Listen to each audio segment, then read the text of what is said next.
ফের রেনুকে দেখানো হয়। ছোটবেলা থেকেই তারা একে অপরের পরিচিত ছিল। বঙ্গবন্ধু গোপালগঞ্জ মিশনারি স্কুলে লেখাপড়া করতেন। একবার স্কুলে লাঠি খেলার আয়োজন করা হয়, আর সেই অনুষ্ঠানে উপস্থিত ছিলেন অবিভক্ত বাংলার মুখ্যমন্ত্রী শেরেবাংলা একে ফজলুল হক এবং হোসেন শহীদ সোহরাওয়ার্দী।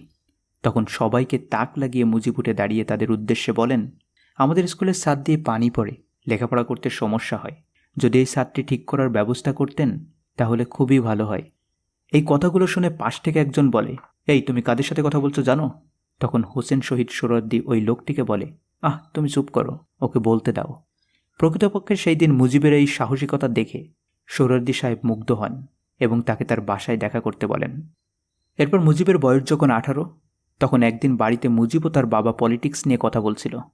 এমন সময় তার মা বললেন, আমি এত সব বুঝি না, আমার নাতিপুতি লাগবে। তখন সেখানে দাঁড়িয়েছিল রেনু। বিয়ের কথা শুনে রেনু লজ্জায় দৌড় দিয়ে সেখান থেকে